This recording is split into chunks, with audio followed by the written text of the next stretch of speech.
हे बघा, मावळ लोकसभेचे महायुतीचे उमेदवार श्रीरंगाप्पा बारणे यांना उमेदवारी जाहीर झाल्यावरती राष्ट्रवादी काँग्रेस पक्ष प्रांतचे अध्यक्ष आदरणीय तटकरे साहेब किंवा इतर प्रमुख पदाधिकाऱ्यांनी प्रत्येक विभागवाईज तालुक्यातल्या प्रत्येक कार्यकर्त्याला एकत्रितपणाने बसून पक्षाने जो काही आदेश दिलेला आहे त्या आदेशाचं प्रत्येक कार्यकर्त्यांनी पदाधिकाऱ्यांनी पालन करावं अशा पद्धतीने स्पष्टपणाने सूचना दिल्या आणि महायुतीचा धर्म पाळून सर्वांनी काम करण्याचा निश्चय ज्यावेळेला उमेदवारी जाहीर झाली त्यानंतरनं प्रत्येक कार्यकर्त्यांनी मनाशी ठामगाठ बांधून केलेला होता। मी आज जे काही खासदार श्रीरंगाप्पा बारणे यांनी वक्तव्य केलं ते पूर्णपणाने पाहिलं, परंतु बारणे आप्पांनी जे वक्तव्य केलं हे वक्तव्य करत असताना महायुतीमध्ये कुठेही तेढ निर्माण होईल अशा पद्धतीनं वक्तव्य करू नये असं माझ्यासारख्या कार्यकर्त्याला वाटते। शेवटी आपण महायुतीचा धर्म पाळत असताना उद्याच्या काळामध्ये देखील आपण सर्वांनी एकत्रितपणाने राहणं अत्यंत गरजेचं आहे। जे काही आज वक्तव्य खासदार श्रीरंगाप्पा बारणे करतायत त्यांनी हेच वक्तव्य निवडणुकीच्या मतदान होण्या अगोदर केलं असतं किंवा त्यांना जी कुठली माहिती होती ती माहिती त्यांनी जर आमच्या प्रमुख नेत्यांकडे दिली असती तर ते अधिकपणाने योग्य राहिलं असतं।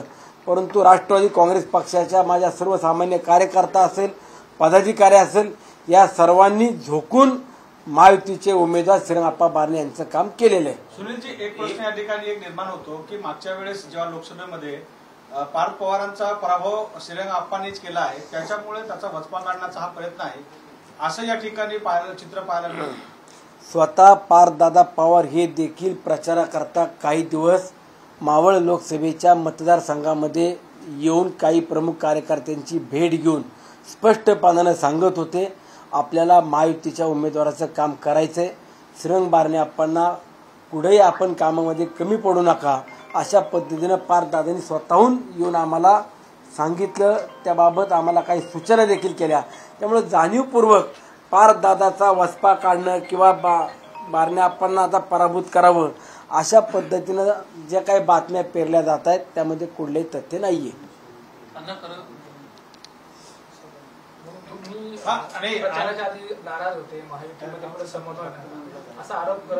मी माझ्या पद्धतीनं माझ्या राष्ट्रवादी काँग्रेस पक्षाला ही जागा मिळावी याकरता आग्रही होतो। माझ्या नेत्यांकडे किंवा महायुतीतल्या नेत्यांकडे देखील आम्ही आमची बाजू मांडण्याचं काम केलं, परंतु जो काही निर्णय झाला त्या निर्णयाचं स्वागत करून आम्ही सर्व पदाधिकारी कार्यकर्त्यांनी झोकून श्रीरंगाप्पा बारणे यांचं काम केलेलं आहे। नाही, एक गोष्ट या ठिकाणी पाहायला मिळतंय की ही वेळ खरी तर समर्थन करण्याची महायुतीला समर्थन करण्याची वेळ आहे, परंतु बारणे आप्पा यांचे कार्यकर्ते म्हणतात की अजित पवार गटाकडून आमचा बदला जुना बदला आहे तो पूर्ण करण्याच्या तयारीत आहे आणि पराभव जो झाला तर बदला पूर्ण झाला असंही बोललं जातं। अशा पद्धतीनं राष्ट्रवादी काँग्रेस पक्षातला कुठलाही कार्यकर्ता स्पष्टपणानं किंवा उघडपणानं आपल्याला बोलताना पाहायला मिळालेलं नाही। कुठेही असं वक्तव्य कुठल्या कार्यकर्त्यांनी पदाधिकाऱ्यांनी केलं नाही। शेवटी प्रमुख महायुतीतले नेते म्हणून आदरणीय अजितदादा यांनी देखील माझ्या मतदारसंघामध्ये स्वतः येऊन सभा घेतली। ज्या ठिकाणी दादांची मदत लागेल त्या ठिकाणी मदत घेऊन किंवा कार्यकर्त्यांना सूचना देऊन जिथं जिथं आपल्याला बारणे आप्पांचं काम करावं लागेल जिथं अडचणी वाटतील त्या सोडवण्याचं काम दादांनी केलेलं आहे। त्यामुळे जाणीवपूर्वक कुठल्याही बातम्या किंवा अफवा पसरवण्याचं कारण नाही। श्रीरंग बारणेंना महायुतीमध्ये विटाचा खडा टाकण्याचा प्रयत्न केला असं वाटतं का तुम्हाला? कारण की थेट तुमच्यावर आरोप करताना महायुतीतल्या एका घटक पक्षानं काम केलं नाही असं थेट तुमच्यावर त्यांचं वक्तव्य मी ऐकलं त्यावेळी त्यांनी असं स्पष्टपणाने सांगितलं की आमदार किंवा पदाधिकाऱ्यांनी काम केलं परंतु कार्यकर्त्यांनी काही ठिकाणी काम केलं नाही। आता ही जर माहिती त्यांच्याकडे अगोदर होती तर त्यांनी मतदान होण्या अगोदर ही माहिती द्यायला पाहिजे होती, परंतु आता मतदान प्रक्रिया पूर्ण झाली आणि निवडणुकीमध्ये कुठं मताधिक्य कमी होईल, हे मताधिक्य कमी होताना जर कुणावरती आरोप करायचे किंवा त्याचं अपयश लपवायचं तर हे राष्ट्रवादीच्या कार्यकर्त्यावरती किंवा पदाधिकाऱ्यावरती खापर मारण्याचं काम बारणे आप्पांनी करू नये, जेणेकरून आपलं अपयश किंवा आपली नाराजी ही मतदारांमध्ये होती ही आपल्याला मान्य करावी लागेल। परंतु तरी देखील राष्ट्रवादी काँग्रेस पक्षाने झोकून काम केले ही देखील आपण लक्षात ठेवलं पाहिजे. श्रीरंग गेल्या बारणेचा पराभव जो झाला महिन्याभरापासून तुम्ही प्रचारात त्यांच्यासोबत आहात, मात्र या वक्तव्यानंतर काही बोलणं झालंय का तुमचं आपणशी? तर मी अशा वक्तव्यानंतर त्यांना बोलणं किंवा त्यांच्याशी चर्चा करणं मला योग्य वाटलं नाही. शेवटी माझ्या कार्यकर्त्याला किंवा एखाद्या पदाधिकाऱ्यावरती असे आरोप जर कोणी करत असेल तर आम्हाला असं वाटतं की त्यांच्याशी न बोलणं हेच योग्य राहील. श्रीरंग बारणेचा जर पराभव झाला तर राष्ट्रवादी काँग्रेस पक्षांचा जो जुना बदला आहे तो पूर्ण होईल? नाही, श्रीरंगाप्पा बारणेंचा पराभव होणार नाही, आम्हाला विश्वास आहे. नक्कीच ते किमान 1.5-2 लाख मताधिक्य घेऊन विजय होतील. परंतु विजयाचं श्रेय हे माझ्या कर्तृत्वावरती किंवा माझ्या स्वतःच्याच बळावरती होते. अशा पद्धतीनं आपलं स्वतःची टुमकी लावणं योग्य नाही. शेवटी कार्यकर्त्याच्या जोरावरती किंवा राष्ट्रवादी काँग्रेस पक्ष असेल, भारतीय जनता पक्ष असेल, शिवसेना आहे, RPI, स्वाभिमानी रिपब्लिकन पक्ष, घटक पक्ष, इतर या सर्वच पदाधिकाऱ्यांनी कार्यकर्त्यांनी झोकून श्रीरंगाप्पा बारणे यांचं काम केले. त्यामुळे त्यांनी कुठल्याही कार्यकर्त्याला विसरू नये एवढीच माझी त्यांच्याकडून अपेक्षा आहे. आधी म्हणताना म्हटलंय की राष्ट्रवादीच्या नेते आणि कार्यकर्त्यांवर आपलं अपयश ते टाकू नये. एकीकडे तुम्ही म्हणतात की आपलं अपयश, दुसरीकडे तुम्ही म्हणतात की त्याचा पराभव होता. नेमके हे विधान कशी घ्यायची? नाही, ह्याच्यामध्ये तुम्हाला मी स्पष्टपणाने सांगतो की श्रीरंगाप्पा बारणे यांना उमेदवारी मिळण्या अगोदर आम्ही कार्यकर्त्यांनी आग्रही होतो की आमच्या पक्षाला किंवा आम्हाला संधी मिळावी. परंतु ज्या वेळेला महायुतीचा निर्णय झाला त्यानंतरनं आम्ही स्पष्टपणाने आमची भूमिका मांडली की आपल्याला युतीचा धर्म पाळून काम करावं लागेल आणि आम्ही सर्व कार्यकर्त्यांनी पदाधिकाऱ्यांनी श्रीरंगाप्पा बारणेंचं काम झोकून तन मन धनानं केलेलं आहे. त्यामुळं आपल्याबाबत असलेली नाराजी किंवा ज्या ठिकाणी आपल्याबाबत ज्या काही चर्चा होत्या त्या चर्चांना कुठंतरी पांघरून घालणं किंवा त्या चर्चांवरती वेगळ्या पद्धतीनं विषांतर करून आपण आपली बाजू कुंपवत आहे हे झाकण्याचं काम करू नका. शेवटी प्रत्येक पक्षाच्या कार्यकर्त्यानं काम प्रामाणिकपणे निष्ठेने केलेलं आहे. पार्थ पवारांचा जो पराभव श्रीरंग बारणेंनी याआधी केला होता त्या पार्श्वभूमीवर जर श्रीरंग बारणेंचा जो संशय आहे त्यांनी जर व्यक्त केला असेल की अजित पवार गटांनी माझ्यासाठी काम नाही केलं, त्यात गैर काय? तुम्हाला काय वाटते, काय चुकीचं आहे? मी तुम्हाला हे सांगतो, मावळ लोकसभेच्या 2019 निवडणुकीचा मतदान हे ज्या वेळेला पार पडलं त्यावेळेला पार्थ दादांना राष्ट्रवादी काँग्रेस पक्षाचे 5 लाख, मला वाटतं कधी 7 ते 8 हजार मतदान हे पार्थ दादांना त्यावेळेला मिळालं होतं. आणि महायुतीचे उमेदवार म्हणून भारतीय जनता पक्ष, शिवसेना आणि इतर पक्षाचे मिळून 7 लाख मतदान हे बारणे आप्पांना मिळालं होतं. आता शिवसेना म्हणत असताना उद्धव साहेबांची शिवसेना आणि शिंदे साहेबांची शिवसेना ह्याच्यामध्ये किती फूट पडलेली आहे, त्यांचं मतदान किती आहे हे त्यांनी त्यांचं अनालिसिस करावं. परंतु 5 लाखाच्या वरती जे काय मतदान होईल त्यामध्ये नक्कीच राष्ट्रवादी काँग्रेस पक्षाचा वाटा हा बारणे आप्पांच्या मतामध्ये असणार आहे. आपले एक सहकारी आहेत, त्यांचं नाव येतंय पुण्या केसमध्ये, आपण कसं बघता याच्याकडे?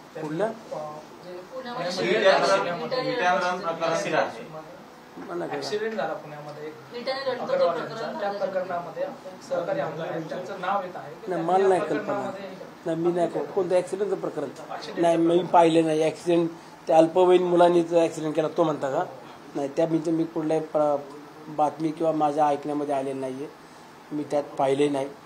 मी जर काही माहिती मिळेल तर मी सांगेन पुणे असेल तर अशा पद्धतीने. पार्थ पवारांना तुम्ही म्हटल्याप्रमाणे जवळपास 5.5 लाख मतं मिळाली. याचा अर्थ असा आहे की श्रीरंग बारणेंना 7 आणि 5 12 लाख मतं मिळायला पाहिजे. बारणे आप्पांना ज्या वेळेला मतदान मिळालं त्यावेळेला संपूर्ण शिवसेना, एकच शिवसेना होती, त्या शिवसेनेचं भारतीय जनता पक्ष आणि RPI आणि इतर मित्र पक्षाचे मिळून ते मतदान होतं. त्यामध्ये शिवसेनेची फूट पडल्यावरती उद्धव साहेबांच्या शिवसेनेचं मतदान हे मोठ्या प्रमाणामध्ये खाली तळागाळामध्ये आहे हे आपल्याला नाकारता येणार नाही. ते त्यातलं किती मतदान मिळवण्यामध्ये श्रीरंगाप्पा बारणे यांना यश मिळालं ते मतदान पकडून साधारणतः मला वाटतं की ते 5 लाखापर्यंत जातील. 5 लाखाच्या पुढचं जे मतदान होईल ते राष्ट्रवादी काँग्रेस पक्षाचा असेल असा माझा स्पष्टपणे दावा आहे. श्रीरंग बारणे आप्पांना जर समजा पराभव झाला तर तो पराभव तुम्ही स्वीकार करणार का? पराभव तुमच्यावर पडलं तर तुम्ही ते पण पराभव होण्याचं कुठलंही किंतु परंतु नाही. पराभव होणं अशक्य आहे. बारणे आप्पांना मताधिक्य मिळेल आणि चांगल्या मताधिक्याने ते विजय होतील आम्हाला विश्वास आहे. अण्णा, काल शरद पवारांना एबीपी माझा बोलताना एक महत्वाची प्रतिक्रिया दिलेली आहे. त्यांचं असं म्हणणं आहे ज्या पद्धतीनं भाजपचे प्रमुख आहेत यांना काही दिवसांपूर्वी स्टेटमेंट केलं की आम्ही संघ भाजप पहिला दुबळा होता, संघाची त्यांना मिळाली, आता भाजप हा स्ट्रॉंग झाला आहे, याचाच अर्थ कुठेतरी संघाची गरज संपली आहे अशा पद्धतीचा सध्या अर्थ काढला जातोय. शरद पवारांचं असं म्हणणं आहे की अशाच पद्धतीने आता हे जे घटक पक्ष त्यांच्यासोबत गेलेले आहेत, राष्ट्रवादी आणि शिवसेना, यांना देखील लक्षात घ्यावं, कदाचित तुमची देखील उद्या अशीच परिस्थिती होऊ शकते. आदरणीय साहेबांनी जे काही वक्तव्य केलं त्याच्यावरती उत्तर देणं इथपर्यंत मला असं वाटतं की मी योग्य नाही किंवा त्या पात्रतेचा नाही आहे. त्याबाबत माझे वरिष्ठ नेते जे काय उत्तर द्यायचं किंवा त्याच्या बाबतीत जी दखल घ्यायची ते माझे वरिष्ठ नेते घेतील.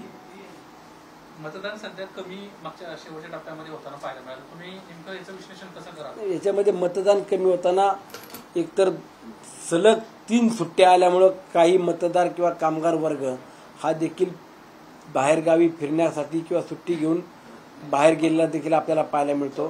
त्याच्याचबरोबर उष्णतेचा अधिकचा जो काही आपल्याला प्रसंग किंवा जी उष्णतेची लाट आपल्याला पाहायला मिळते, त्या उष्णतेमुळे देखील काही मतदानाचा टक्का हा घटलाय, हे नक्कीच आपल्याला नाकारता येणार नाही. पुण्यातल्या हिट अँड रन प्रकरणानंतर प्रशासनामध्ये पूर्णपणे अनेक समोर आल्याचं आपल्याला पाहायला मिळालं. खास करून जो आरोपी होता त्यानं ड्रिंक केलं नाही अशा पद्धतीचा मला माहिती नाही, मी त्या बाबतीत माहिती घेतली नाही, मी तुम्हाला स्पष्टपणे सांगतो. त्या बाबतीत जर काय आज आमचे प्रवक्ते उमेशजी पाटील आहेत ते तुम्हाला माहिती देतील. उमेश भाऊ तुम्ही बसा. थँक्यू. शेजारी बसा की त्यांच्या तुम्ही बसायचंय. अजून एक प्रेस घ्यायची आपल्याला. लगेच सुरू करा. अरे मग पहिले एकत्रच घ्यायची, तुम्हाला घ्यायची नाही मला माहितीच नव्हतं ना. मी फक्त मला ते म्हणाले तुम्ही या बा, मावळ लोकसभेचा विषय आहे तर तुम्ही या म्हणला येतो. बोललो मी. तुम्ही दिलं उत्तर जरा हे.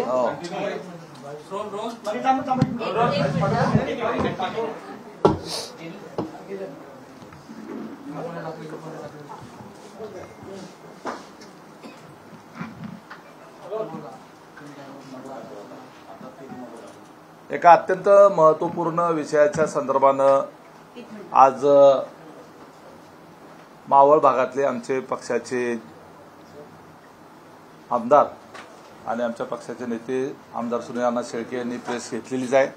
आपल्याला सर्वांना कल्पना आहे की स्वतः श्रीरंग बारणे यांनी त्यांच्या मुलाखतीमध्ये स्पष्ट केलेलं आहे की सगळ्या आमदारांनी जे राष्ट्रवादीचे आहेत प्रमुख पदाधिकाऱ्यांनी सर्वांनी अतिशय मन लावून काम केलेलं आहे. अजितदादांनी सुद्धा त्या संदर्भामध्ये बैठका घेतल्या.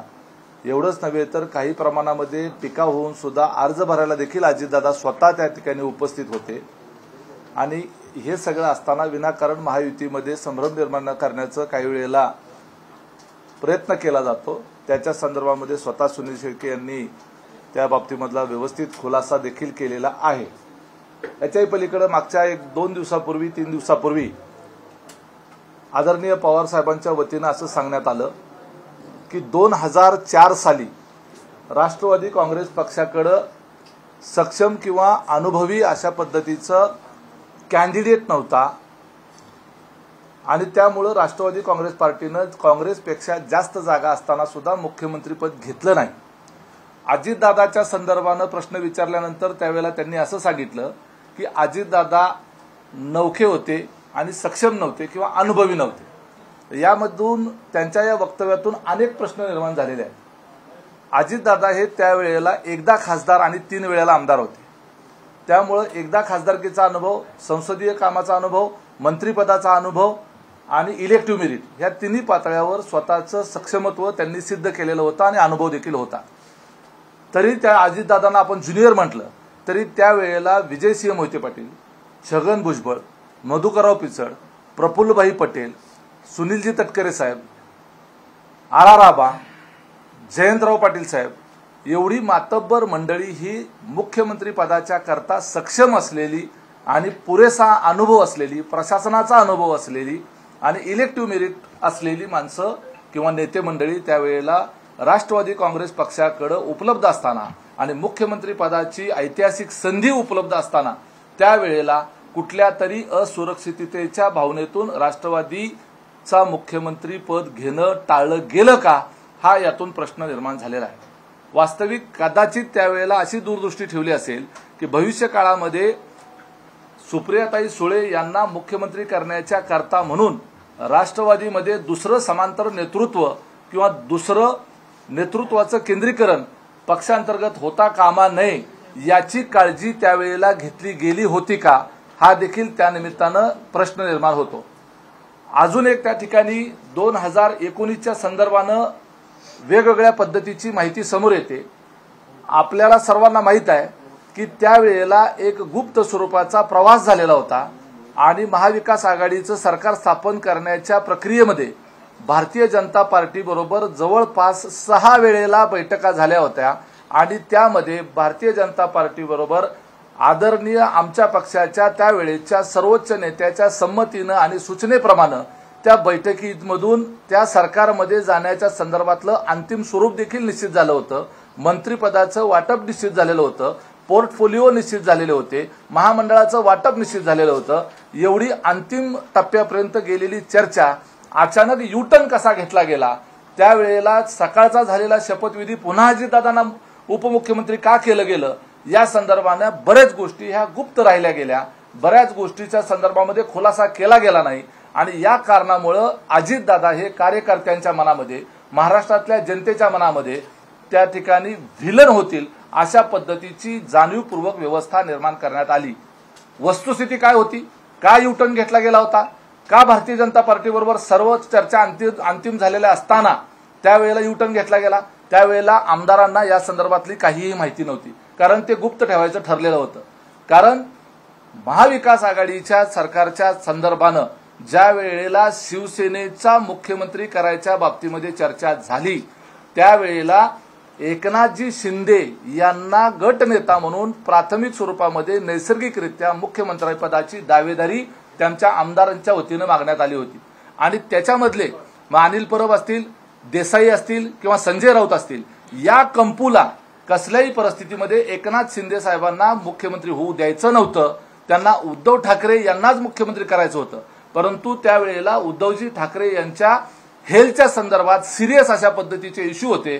त्यामुळं त्यांच्या कुटुंबामधून आदित्य ठाकरे यांना मुख्यमंत्री करावं अशा पद्धतीचा देखील प्रस्ताव आलेला होता.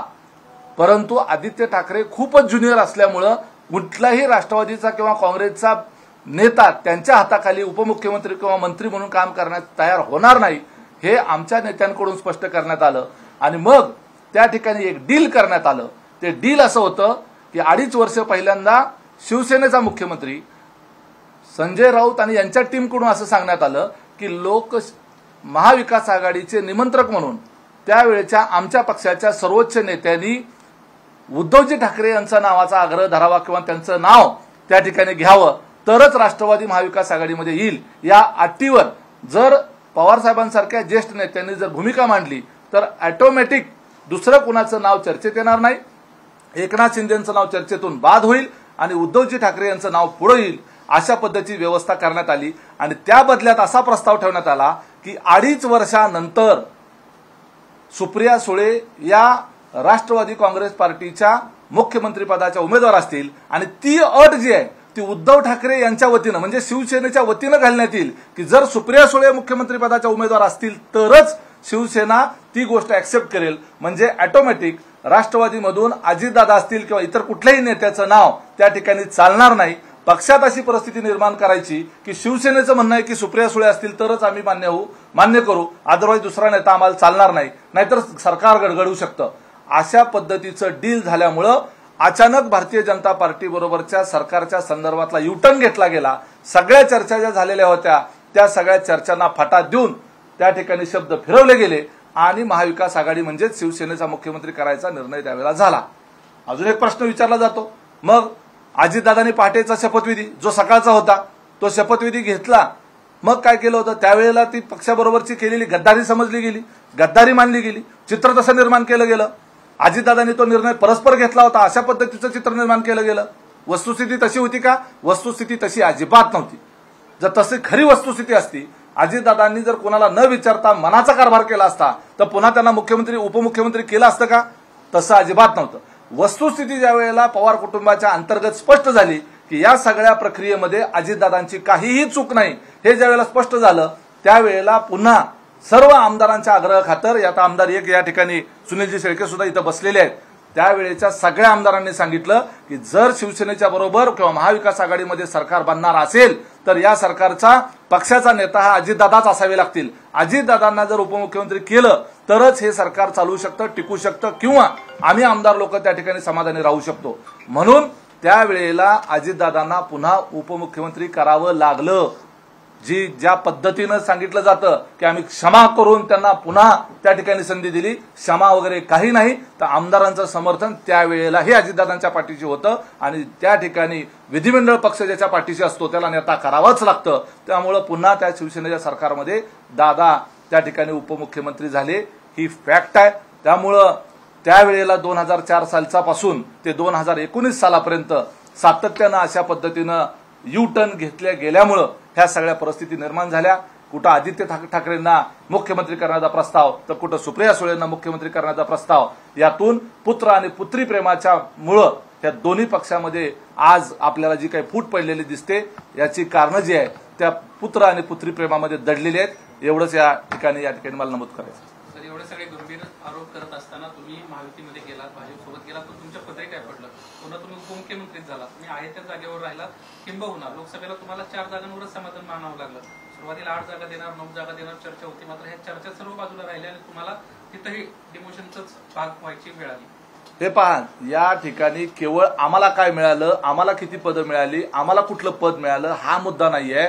तर संपूर्ण महाराष्ट्राचा आणि देशाचा विचार करून आणि महाराष्ट्राच्या विकासाचा विचार करून केंद्रातलं सरकार आणि राज्यातलं सरकार जर समविचाराचं असेल तर राज्य प्रगतीपथावर नेण्याच्या करता आवश्यक असलेला निधी जो आहे, जो केंद्र सरकारच्या हातामध्ये मोठ्या प्रमाणावर असतो, तो उपलब्ध होण्याच्या दृष्टीनं, आमदारांची कामं होण्याच्या दृष्टीनं, आमदारांच्या निमित्तानं त्या मतदारसंघातले प्रकल्प राबवण्याच्या दृष्टीनं सरकारमध्ये असणं आवश्यक होतं. आणि लोकांच्या हिताकरता, जनतेचे प्रश्न सोडवण्याच्या करता सरकार आणि सत्तेचा वापर करून त्या ठिकाणी आपल्याला प्रश्न मार्गी लावतात या विश्वासानं आम्ही त्या ठिकाणी सरकारमध्ये आलेलो आहोत. आम्हाला कुठेतरी मुख्यमंत्री व्हायचं होतं, हा त्यातला मुद्दा नाहीये. मुद्दा हा आहे की राष्ट्रवादी काँग्रेस पार्टीचा मुख्यमंत्री त्या काळात झाला असता तर आज हा पक्ष कुठं असला असता याचा फक्त विचार आपण सर्व लोकांनी करण्याची आवश्यकता आहे. महाराष्ट्रातल्या जनतेने देखील आणि कार्यकर्त्यांनी देखील करण्याची आवश्यकता आहे. जेव्हा तुम्ही असं म्हणत आहात की शरद पवारांनी स्वतःच्या मुलीच्या प्रेमापोटी हे सगळं केलेलं आहे, शरद पवारांनी मागच्या काही दिवसामध्ये इंटरव्ह्यू जे दिलेला आहे त्याच्यामध्ये त्यांचं म्हणणं असं होतं की अजित पवारांना अनेक पदं दिलेली आहेत आणि त्याच्यामुळे त्यांची आता ही जी ओरड आहे ती निरर्थक आहे. हे पहा, किंबहुना सुप्रिया सुळेंना खासदारकीच्या पलीकडे काय मिळालेलं नाही, अजित पवार कायम मुख्य केंद्रस्थानी राहिलेले आहेत आणि सुप्रिया सुळेंना विधानसभेत रस नाहीये, त्या दिल्लीतच त्यांचा रस आहे. हे पहा, लोकशाही प्रक्रियेमध्ये आणि संसदीय कार्यप्रणालीमध्ये आणि पक्षांतर्गत सुद्धा लोकशाहीला महत्व असतं, आमदारांच्या मताला महत्व असतं आणि देशाच्या पातळीवर खासदारांच्या मताला महत्व असतं. अजितदादांना ज्या वेळेला जी संधी दिली ती पवार साहेबांनी दिली, ह्याच्याबद्दल कधीही नाकारण्यात आलेलं नाही. त्याबद्दल कधीही पवार साहेबांचे ऋण जे आहेत ते कधीही कुणी नाकारलेले नाहीत. साहेबांनी संधी दिली, फक्त अजितदादाच नव्हे तर जे म्हणून राष्ट्रवादी काँग्रेस पार्टीचे नेते आज रोजी महायुतीमध्ये आहेत त्या प्रत्येक नेत्याला, माझ्या सकट अनेक कार्यकर्त्यांना पवार साहेबांनीच संधी दिली. हे नाकारण्यामध्ये आम्हाला कुठलाही त्यामध्ये हाशील वाटत नाही. आम्ही ते नक्की स्वीकारतो, त्याच्यात संकोच बाळगण्याचं कुठलंच कारण नाही. परंतु अजितदादांना किंवा इतर नेत्यांना जी संधी दिली त्यांची सर्व योग्यता बघून संधी दिली. आर आबांना संधी दिली, ते आर आबा फक्त रोजगार हमीवर काम करत होते आणि म्हणून महाराष्ट्राच्या पुढे एक रोजगार हमीवर काम करणारा मंत्री करून दाखवला, हे करण्याकरता म्हणून संधी दिली का? आर आबा हे त्या योग्यतेचे होते, कुवतीचे होते म्हणून संधी दिली. जयंत पाटलांना जी संधी दिली ती केवळ फक्त ते राजाराम बापू पाटलांचे चिरंजीव होते म्हणून दिली होती का? तर त्यांच्यामध्ये ती गुणवत्ता, त्यांच्यामध्ये ते मेरिट होतं म्हणून दिली. असं प्रत्येकाचं मेरिट जे आहे, ज्यांनी त्यांनी आपापल्या स्तरावर सिद्ध केलेलं होतं म्हणून त्या ठिकाणी ती संधी दिली गेली. आणि उपमुख्यमंत्रीपद अजितदादांना एकदम सुरुवातीला दिलं गेलेलं नव्हतं, हे आपण लक्षात घेतलं पाहिजे. सुरुवातीला छगन भुजबळ साहेब हे उपमुख्यमंत्री होते, त्याच्यानंतर आर आबा उपमुख्यमंत्री होते, मला वाटतं त्यानंतर विजयसिंह मोहिते पाटील एकदा उपमुख्यमंत्री होते आणि मला वाटतं चौथ्या नंबरला त्या ठिकाणी चौथ्यांदा का पाचव्यांदा ज्या वेळेला अजितदादांना उपमुख्यमंत्री पदाची संधी मिळाली त्यावेळेला देखील दादा आमदार वगैरे होते, त्या मंत्रिपदाचा अनुभव होता. त्यामुळं आमदारांचं ज्या वेळेला पाठबळ एखाद्या नेत्याच्या पाठीशी उभं राहतं, संसदीय पक्षाची, विधिमंडळ पक्षाची जी बैठक होते त्या बैठकीमध्ये जे काही गुप्त मतदान होतं किंवा मागणी होते किंवा ज्या वेळेला म्हणणं मांडलं जातं त्यावेळेला ज्या वेळेला अजितदादांचं नाव सगळ्यांनी घ्यायला सुरुवात केली त्यावेळेला अजितदादांकडे त्या वेळेचं नेतृत्व देणं पक्षाला क्रमप्राप्त होतं. शरद पवारांचं असं म्हणणं होतं की भाजपसोबत जाण्यासंदर्भातली चर्चा ही माझ्या झालीच, परंतु हे सर्व जे म्हणणं आहे हे सर्व ह्या पदाधिकाऱ्यांचं आमदारांचं होतं. मी त्यावेळेस असं म्हटलं की नेमकं तुमचं काय म्हणणं आहे ते माझ्यासमोर मांडा. भाजपसोबत जाण्यासंदर्भातला प्रस्ताव आला, मात्र मी निक्षून सांगितलं की कोणत्याही परिस्थितीमध्ये आपण भाजपमध्ये जायचं नाही. केवळ या ठिकाणी आता जे तुम्ही म्हणताय की आम्ही विकासाच्या मुद्द्यावर भाजपसोबत गेलो, मात्र त्यावेळेस केवळ आणि केवळ केंद्रीय यंत्रणांचे तपास यंत्रणा त्रास देत होत्या, त्यामुळे काही जण सातत्यानं मला येऊन सांगत होते आणि काही जणांचं सातत्यानं म्हणणं होतं की आपण भाजपसोबत गेलं पाहिजे. मी त्याच वेळेस सांगितलं होतं की कोणत्याही परिस्थितीत मी येणार नाही, तुम्हाला जायचं असेल तर तुम्ही जा. याच्यामध्ये ज्या वेळेला स्वतः प्रक्रियेतले आमदार त्यावेळेस ह्या सगळ्या प्रक्रियेमध्ये ज्या वेळेला 20 जून 2022ला महाविकास आघाडीचं सरकार कोसळते किंवा शिंदे साहेबांनी जे काही बंड पुकारलं, त्यानंतरनं आम्हीच 21 जूनला दादांच्या दालनामध्ये बैठक निमंत्रित केली. ती बैठक दादांनी निमंत्रित केली नव्हती, तर राष्ट्रवादी काँग्रेस पक्षाच्या सर्व वरिष्ठ नेत्यांनी मंत्र्यांनी ती बैठक निमंत्रित केली. त्यामध्ये जितेंद्र आव्हाड असतील, त्यानंतर जयंत पाटील साहेब असतील, सगळेच नेते मंडळी त्या बैठकीला उपस्थित होते. आणि ती बैठक संपल्यावरती YB सेंटरला आदरणीय पवार साहेबांची भेट घेऊन साहेबांना सांगण्याकरता काही नेते मंडळी मंत्री मोदय देखील गेले आणि आमदारांचा प्रमुख नेता म्हणून रोहित पवारांबरोबर आम्ही काही नवीन नवखे आमदार हे त्यांच्यासोबत आदरणीय पवार साहेबांना भेटायला गेलो. त्यावेळेला साहेबांनी सांगितलं की तुम्ही सर्वजण विचार करताय, परंतु तो विचार पुन्हा एकदा करा आणि मला योग्य त्या पद्धतीनं माहिती द्या. हे जे काय होतंय किंवा जे काही आज सुरू आहे यामधनं आपल्याला योग्य दिशा घेणं गरजेचं आहे. परंतु त्यानंतरनं 8-10 महिन्याचा कालावधी गेला आणि नंतरनं जुलैच्या 3 जुलैमध्ये मागच्या वर्षात जी काही शपथविधी घेतली त्या अगोदरचा घटनाक्रम हा सुद्धा महाराष्ट्राच्या समोर आला पाहिजे की साहेबांनी राजीनामा दिले देण्या अगोदर कुठल्या कुठल्या बैठका झाल्या, बैठकी होताना कोण कोण बैठकीमध्ये होतं, त्यामध्ये काय निर्णय झाले, हे निर्णय कुठले झाले किंवा काय चर्चा झाल्या, त्यानंतर साहेबांनी राजीनामा दिला. ही सगळी प्रक्रिया अजूनही महाराष्ट्राच्या जनतेसमोर आलेली नाहीये आणि मला असं वाटतं की हा सगळा घटनाक्रम हा अर्धवटच माहिती देतोय की आपण समाजापर्यंत पोहोचवतोय. ही संपूर्ण माहिती खुलासा हा देणं अत्यंत आवश्यक आहे. आणि म्हणून साहेबांचा राजीनामा होण्या अगोदर वरिष्ठ नेते केंद्रातले भारतीय जनता पक्षाचे जे आहेत किंवा उद्योगपती यांच्यासोबत ज्या काही वाटाघाटी झाल्या त्यामध्ये राष्ट्रवादी काँग्रेस पक्षाला किती खाती मिळाली पाहिजे, कुठली खाती मिळाली पाहिजे, कोण मंत्री होणार आहे, कुणाला थांबवायचे, हे सगळं ठरल्यानंतर पुन्हा एकदा पलटी युटर्न जो घेतला गेला तो का घेतला गेला याचं स्पष्टीकरण काही मंडळींनी देणं गरजेचं वाटतं. शपथविधी झाला त्यामध्ये पवार साहेबांच्या इच्छा होती किंवा इच्छा नव्हती, तुम्हाला काय कुठला नाही भारतीय जनता पार्टी बरोबर सरकार बनवण्याच्या संदर्भातली सर्वात प्रथम चर्चा जी आहे ती पक्षाच्या आमच्या वरिष्ठ नेत्यांनीच केलेली होती. आपण सगळ्यांनी टीव्हीवर सुद्धा ते फुटेज पाहिलेलं होतं. अधिवेशनाच्या काळामध्ये मोदी साहेबांना भेटायला त्या ठिकाणी पवार साहेब गेलेले होते. अचानक एक ब्रेकिंग न्यूज सुरू झाली की अमित शहा साहेबांना सभागृहातून बोलवून घेण्यात आलं आणि अमित शहा साहेब त्या बैठकीमध्ये सहभागी झाले आणि ती जी बैठक झाली त्याच्यानंतर जे ठरलं ते काय ठरलं की भारतीय जनता पार्टी बरोबर सरकारमध्ये जाण्याचा निर्णय ठरला. ही 2019ची गोष्ट सांगतो. आणि त्याच्यानंतर 6 बैठका झाल्या एका उद्योगपतीच्या घरी. ते कोणाच्या झाल्या की त्याचं स्ट्रक्चर ठरवण्याच्या करता झाल्या. म्हणजे निर्णय कोणी घेतला, पक्षाच्या वरिष्ठ नेत्यांनी घेतला. त्या निर्णयाची फक्त अंमलबजावणी करायची होती कुणाला, दुसऱ्या फळीतल्या म्हणा किंवा पवार साहेबांच्या नंतरच्या पुढच्या नेत्यांना, म्हणजे प्रफुल्लभाई असतील, तटकरे साहेब असतील, अजितदादा असतील, भुजबळ साहेब असतील.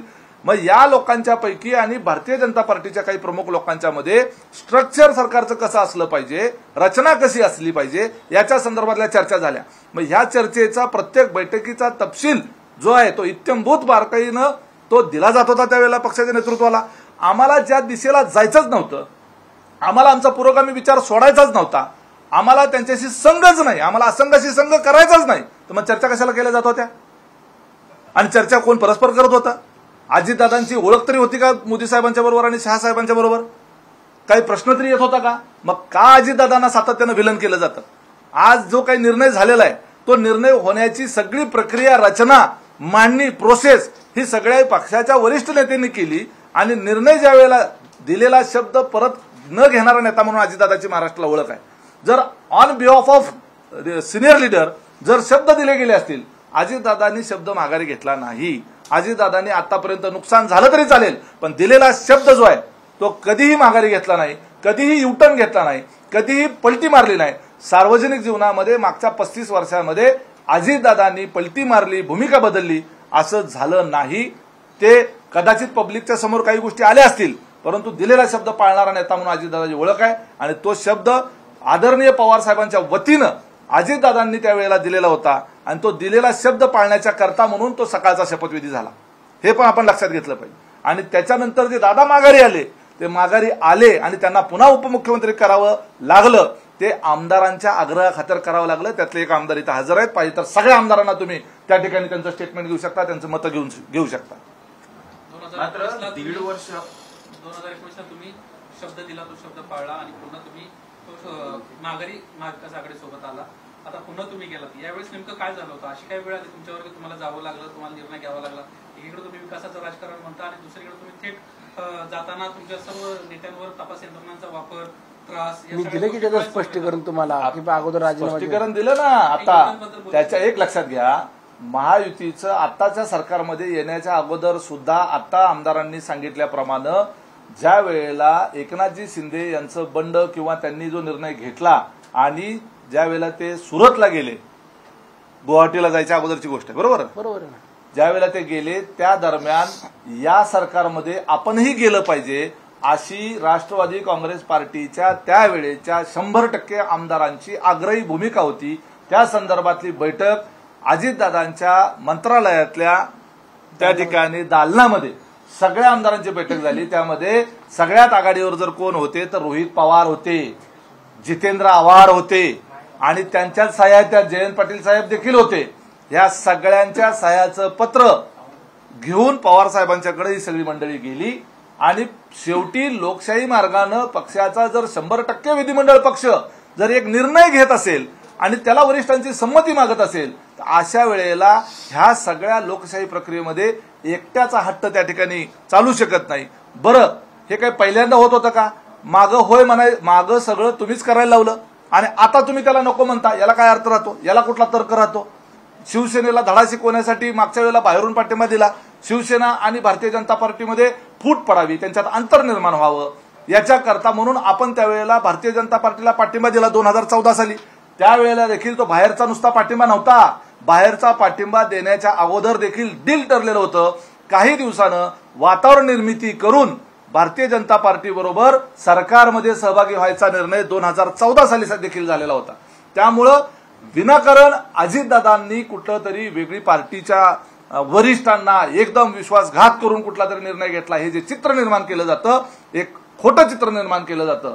ते खोटं चित्र सातत्यानं निर्माण केल्यामुळे लोकांना खरं वाटू शकतं. त्यामुळे जनतेच्या समोर ही वस्तुस्थिती आली पाहिजे.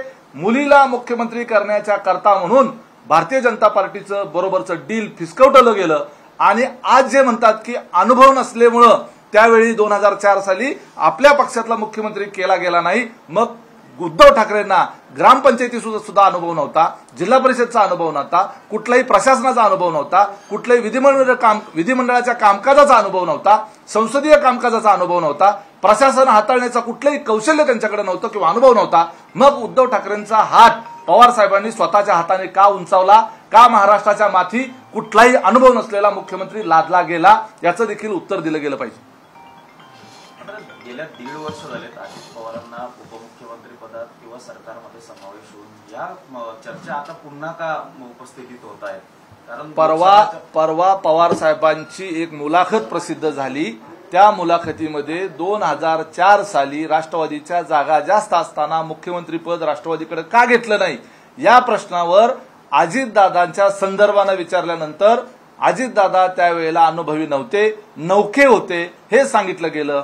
भुजबळ साहेबांना का दिलं नाही म्हटल्यानंतर जर त्यांना किंवा इतर कुठल्याही नेत्याला जर त्यावेळेला मुख्यमंत्रीपद दिलं असतं तर पार्टी फुटली असती असं सांगितलं गेलं.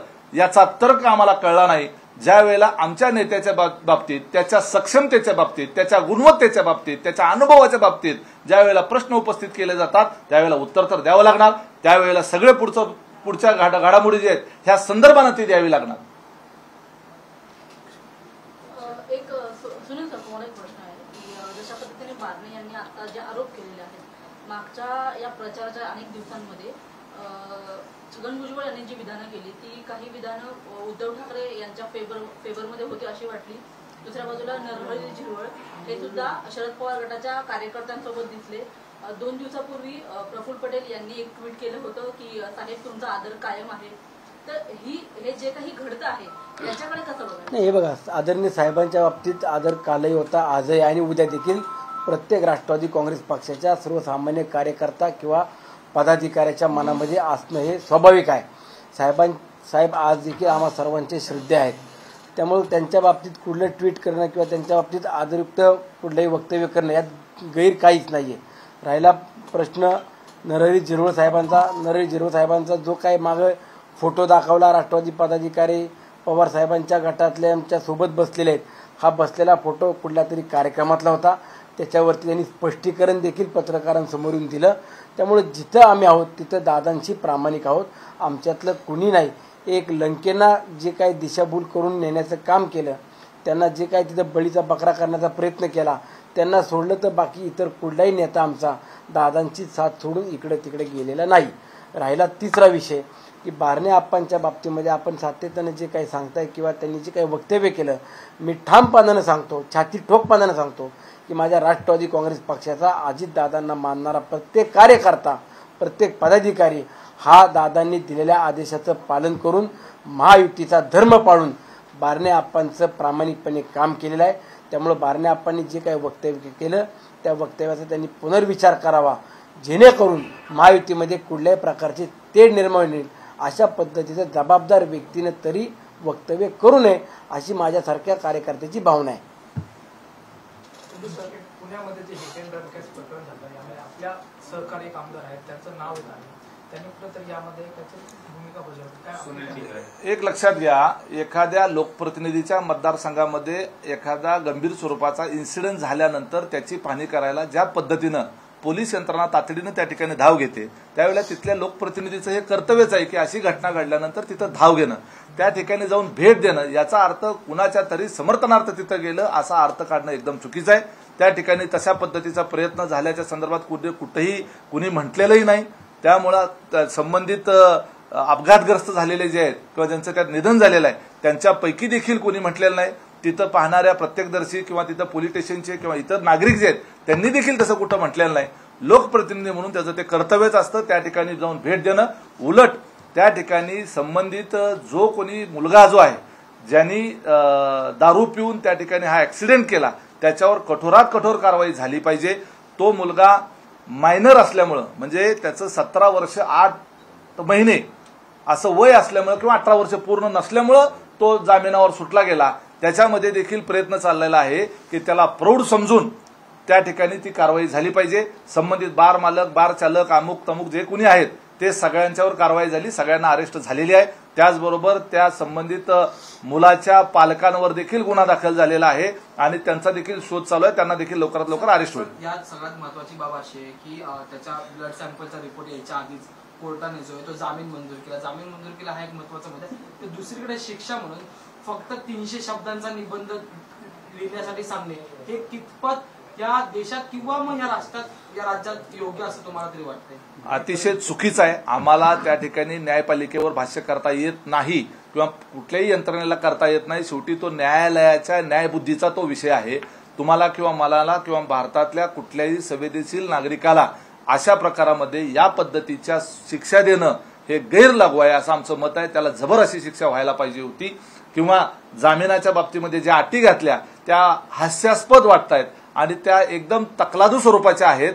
याच्यातून कदाचित असे ऍक्सिडेंट करणारे किंवा दारू पिऊन मद्यधुंद अवस्थेत गाडी चालवणाऱ्यांना प्रोत्साहन मिळू शकतं की जर निबंधच लिहायचा असेल आणि ट्रॅफिक कंट्रोल 2 दिवस जाऊन करायचं असेल किंवा ऍक्सिडेंट झाल्यांना मदत करायची असेल तर मग काय फरक पडत नाही. एखादा ऍक्सिडेंट झाला तरी हा मेसेज जाऊ शकतो. त्यामुळं न्यायपालिकेच्या संदर्भात सुद्धा वरिष्ठ न्यायालयांनी याची चिकित्सा करण्याची आवश्यकता आहे. संबंधित न्यायाधीशांनी कुठल्या तरतुदीच्या आधारे या स्वरूपाच्या शिक्षा दिल्या हे समजायला काही मार्ग नाही. कुठल्याही कायद्याच्या पुस्तकामध्ये निबंध लिहायला लावण्याची शिक्षा असेल असं मला वाटत नाही. काल उद्धव ठाकरे यांनी संध्याकाळी एक पत्रकार परिषद घेतली मतदान पूर्ण होण्याच्या पूर्वी आणि त्यांनी आरोप केले की जाणीवपूर्वक ज्या भागांमध्ये मशालीला मतदान होणार होतं अशा ठिकाणी जाणीवपूर्वक यंत्रणा धीम्या गतीनं करण्यात आली, मतदान धीम्या गतीनं करण्यात आलं जेणेकरून लोक कंटाळून निघून गेले असा आरोप त्यांच्या वतीनं करण्यात आला. त्यावर आपलं काय म्हणणं? उद्धव ठाकरे साहेबांचं हे सातत्याचं रडगाणं आहे. सातत्यानं प्रशासकीय यंत्रणेवर, सातत्यानं वेगवेगळ्या यामध्ये काम करणाऱ्या निवडणूक आयोगाच्या यंत्रणेवर संशय घेणं. शेवटी त्याच प्रक्रियेमधून आपण निवडणुकीला सामोरे जात आहात आणि दुसऱ्या बाजूनं अतिशय छातीठोकपणे आत्मविश्वासानं सांगतात की आमचे एवढे खासदार निवडून येणार, आम्ही राज्यामध्ये इतक्या जागा निवडून आणणार. मग जर ह्या यंत्रणेवर आपला विश्वासच नाही तर कशाच्या आधारे तुमचा हा आत्मविश्वास आहे? जर ही यंत्रणा जी आहे ती एकतर्फी बायस पद्धतीनं काम करते तर मग तुम्हाला निवडून येण्याच्या खात्री कुठून आलेल्या आहेत? तुम्ही जे सांगताय आमचे 30 जागा येतील आणि 35 जागा येतील आणि महाआघाडीच्या एवढ्या जागा येतील, हे कशाच्या आधारावर तुम्ही सांगताय?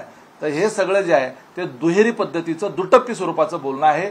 शहरांमध्ये तुम्ही जर पाहिलं, सर्वच शहरांमध्ये मतदानाची टक्केवारी ही आहे ती कमी आहे आणि मुंबईमध्ये असलेला उकाडा, एकंदरीत असलेला काही मतदारांमधला निरुत्साह, या सगळ्या पातळीवर मतदान कमी झालं. मतदान हे जास्तीचं व्हायला पाहिजे, ते कमी झालं. याच्या संदर्भामध्ये चौकशी करण्याच्या करता राज्याच्या मुख्य सचिवांच्या अध्यक्षतेखाली समिती नेमलेली आहे, याची आपण नोंद घेतली पाहिजे. एबीपी माझा, उघडा डोळे बघा नीट.